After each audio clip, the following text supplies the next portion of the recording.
because I'm a very self-critical individual, especially when it comes to my own craft. I'm my biggest critic.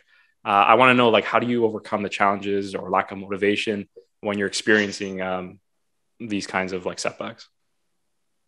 Setbacks being overcritical type thing. Critical on yourself, maybe someone, your family, someone close to you says you should consider another job, or just like a content not performing well, like just kind of like the day-to-day for a creative. Yeah. I mean, fuck, bro. Like I try my best to give myself like a nice spoon of gratitude all the time. And I try to like, meaning like I'll sit there and go, none of this even matters. Like we're going to be dead so soon. Like, like in a blink of an eye, literally. And our lifespan on this timeline is fucking bang. So who fucking cares? Exactly. It really bugs me when people get caught up into the day-to-day nonsense of like my uncle to this day, bro. He's like, listen, I need a couple guys this weekend to help, do a lift and relay. And I'm like, Zio, I'm not doing construction. He's like, you're a bitch. You're a little bitch. You gotta fucking work. Look at your hands are soft. With your soft hands. Yeah. Yeah. And I'm like, shut up, man. Like, and I know, again, they mean it well, but they don't understand that over and over again, after being 10 plus years in, drop the album, fucking,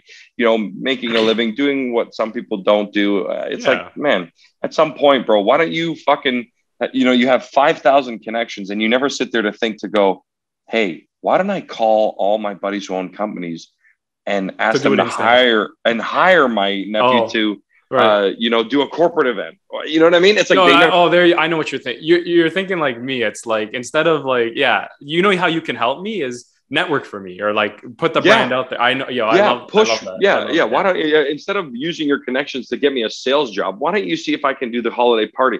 And he's like, I didn't even know you did that. It's like, what do you mean, bro? It's like, how many family events do I have to miss because I'm doing a corporate or a gig, and for you just to go, I didn't know. Like, so I mean, again, how do you overcome it? I sit there and go, I'm doing this regardless. I made that choice fucking 20 times over. So when I sit there and have a bad set, I get upset about it. I try to go back to the drawing board, and I feel like it's good to do that. It's good to experience all those emotions anyways. But then you just go, well, I mean, I have a show tomorrow, so let's do it. You know what I mean? Like, you're just on to the next, because life's too short. You got to enjoy the ride. You got to enjoy the ride. It's a roller coaster. There's highs and lows, and that's any industry. So it's like, you might as well do it in the one you love, Yeah. And it's so true. Like, I don't know about yourself, but I've had a taste when I graduated university. I had a taste of like the corporate life.